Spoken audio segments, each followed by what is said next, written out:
អ្នកនាងស្ដាប់ជាទីមេត្រីនៅក្នុងសង្គមខ្មែរយើងគេតែងបានលើកពាក្យថាពុទ្ធទំនាយដូចជាមានផ្ទះឥតមនុស្សនៅមានផ្លូវឥតមនុស្សដើរ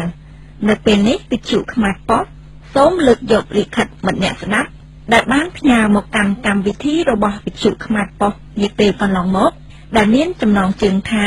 ឈាមហូរដាប់ពោះដំរីនៅទន្លេបួនមុខ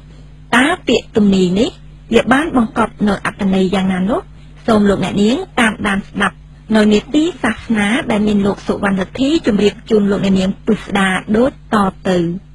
ជនជាតិខ្មែរយើងគឺជាជនជាតិមួយនៅអាស៊ីអាគ្នេយ៍ដែលជាអ្នកស្រឡាញ់និងគោរពជឿព្រះពុទ្ធសាសនាតាំងពីយូរលង់បុរាណកាលមកភាពទន់ភ្លន់ជាបុណ្យជាបាបគោរពតាមពុទ្ធវាទរបស់ព្រះសម្មាសម្ពុទ្ធជាសញ្ញាបញ្ជាក់ប្រាប់ថាខ្មែរជាអ្នកស្រឡាញ់សេចក្តីសុខសន្តិភាពស្អប់ខ្ពើមអំពើបាបមិនដែលប្រព្រឹត្តអំពើបាបហើយនឹងមិនរំលោភបំពានទៅលើអ្នកជិតខាងភូមិផងរបងជាមួយឡើយដោយហេតុថាយើងជាអ្នកមានជំនឿតាមព្រះពុទ្ធសាសនាធ្វើឲ្យខ្មែរយើងមានលំបត់គំនិតយ៉ាងខ្លាំងក្លាជាទីបំផុតទៅលើពាក្យមួយចំនួនដែលផ្សព្វផ្សាយនៅក្នុងសង្គមយើងថាជាពុទ្ធទំនាយតាំងពីខ្ញុំនៅជាកុមារភាពនៅឡើយខ្ញុំធ្លាប់ឮពាក្យថាអ្នកមានកម្អាលអអ្នកក្រកម្អាលភ័យមានផ្ទះឥតមនុស្សនៅមានផ្លូវឥតមនុស្សដើរ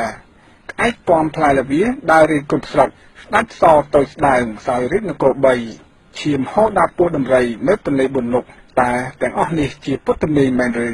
បើតាមលោកធុនហិនដែលជាអតីតសាស្ត្រាចារ្យនៅប្រទេសបារាំងហើយដែលជាអ្នកស្រាវជ្រាវខាងពុទ្ធទំនាយបានមានប្រសាសន៍ថាមិនមានកំណត់ហេតុណាមួយចែងនៅក្នុងគម្ពីរព្រះត្រៃបិដកថាមានពុទ្ធទំនាយរបស់ព្រះសម្មាសម្ពុទ្ធទុកឲ្យយើងទេបើដូច្នេះតើពុទ្ធទំនាយនេះវាកើតមកពីណាតើអ្នកណាជាអ្នកបង្កើតវាខ្ញុំគិតថាពាក្យទាំងអស់នេះគឺកើតមកពីយួនវាបង្កើតពាក្យទាំងអស់នេះឡើងហើយយួនខំប្រឹងអនុវត្តផែនការលើកទឹកដីខ្មែរយើងហើយរុញទម្លាក់យើងទៅក្នុងអ្វីដែលគេហៅថាជាពុទ្ធទំនាយនេះតាមពិតវាគឺជាពុទ្ធទំនាយដែលមិនមែនជាទំនាយរបស់ព្រះពុទ្ធទេសូមខ្មែរយើងពិចារណាមើលថា1អ្នកមានកម្អាលអអ្នកក្រកម្អាលភ័យមិនពិតជាត្រូវអត់ខុសព្រោះហាណូយរៀបចំបង្កើតខ្មែរយើងឲ្យទៅជាកុម្មុយនីសដោយយើងឃើញហើយថានៅឆ្នាំ1975កម្ពុជាបានក្លាយទៅជាកុម្មុយនីសធ្វើឲ្យអ្នកមានទាំងអស់នៅស្រុកខ្មែរយើងត្រូវធ្លាក់ខ្លួនរលាយអស់នៅសល់តែខោមួយចង្កេះហើយចំណែកអ្នកក្របានដៃឡើងធ្វើជាមេដឹកនាំធ្វើបាបកាប់សម្លាប់អ្នកដែលធ្លាប់ជាអ្នកមានតាមទំនឹងចិត្ត2ក្អែកពំផ្លែលាវាដើររយគ្រប់ស្រុកពិតណាស់គឺកឹមត្រូវឥតខ្ចោះចាប់តាំងពីឆ្នាំ1960ពួកខ្មែរក្រហមដែលមានសម្លៀកបំពាក់ខ្មៅដូចក្អែកបានដើរឃោសនាបញ្ចុះបញ្ចូលរាសដោយពាក្យផ្អែមល្ហែមបោកប្រាស់ពីរោះស្ដាប់តែខាងក្នុងលាក់បំពួនទៅដោយភាពខូខើព្រៃផ្សៃក៏ភ្លេចទៀតដូចផ្លែលាវាដែលមានតន្ត្រីនៅខាងក្នុង3មានផ្ទះឥតមនុស្សនៅមានផ្លូវឥតមនុស្សដើរមែនលុះដល់ឆ្នាំ1975គេដេញប្រជារាស្ត្រចេញពីទីក្រុងភ្នំពេញពីទីរួមខេត្តនិងស្រុកភូមិនានានៅទូទាំងប្រទេសឲ្យចេញពីផ្ទះសម្បែងទៅរស់នៅក្នុងព្រៃទីវាលស្រែចម្ការមិនឲ្យត្រឡប់ចូលស្រុកភូមិគេហដ្ឋានដែលគេធ្លាប់រស់នៅហើយនៅតាមដងផ្លូវក៏គ្មានមនុស្សដើរលេងសើចសប្បាយដោយកាលពីគ្រាមុនដែរ4ស្ដេចសតូចស្ដើងសោយរាជនគរ3មែនគេដាក់ប្រយោគនេះមកដើម្បីបោកបញ្ឆោតខ្មែរយើងដោយសារយើងមានស្ដេចគេធ្វើឲ្យយើង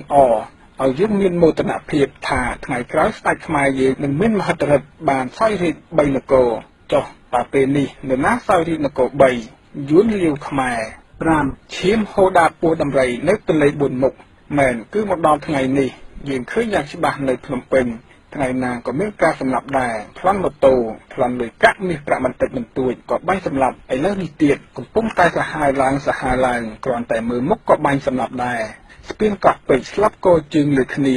ទាំងអស់នេះហើយដែលជាផែនការរបស់យួនហាណូយរៀបចំទុកជាទំនាយនេះទុកហើយវារុញយើងទម្លាក់ទៅក្នុងទំនាយនេះបានសម្រេចដោយបំណងវា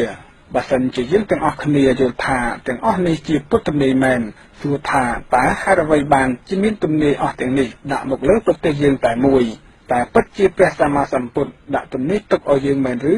ទៅហេតុអ្វីបានជាប្រទេសដទៃទៀតដែលកាន់ព្រះពុទ្ធសាសនាដូចយើងដែរមិនរលត់រលាយដូចយើងផងបើដូច្នេះហើយពាក្យដែលយើងនាំគ្នាហៅថាពុទ្ធទំនាយនេះគឺជាពុទ្ធទំនាយទេគឺជាទំនាយរបស់តាពុទ្ធយួន ហើយអ្វីបានជាយើងហ៊ានថាដូច្នេះមុននឹងយើងឆ្លើយសំណួរនេះខ្ញុំសូមលើកយកសំណួរមួយមកសួរថាតើហេតុអ្វីបានជាជនជាតិយួនកុកកក្រែងភ្លុកទឹកភ្លុកដីហូរចូលមករស់នៅក្នុងស្រុកយើងអីក៏សម្បើម្ល៉េះចុះហេតុអ្វីបានជាជនជាតិសៀមលាវតែនៅចិត្តយើងដែរមិនជៀបចូលមករស់នៅក្នុងស្រុកខ្មែរដូចពួកយួនទៅ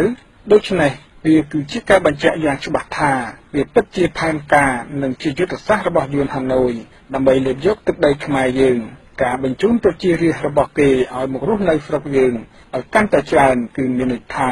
ជាការបង្កើតពូជសាសន៍គេឲ្យបានលឺលុបដើម្បីបោះឆ្នោតគ្រប់គ្រងគណៈបកណាដែលបម្រើដល់ផលប្រយោជន៍គេ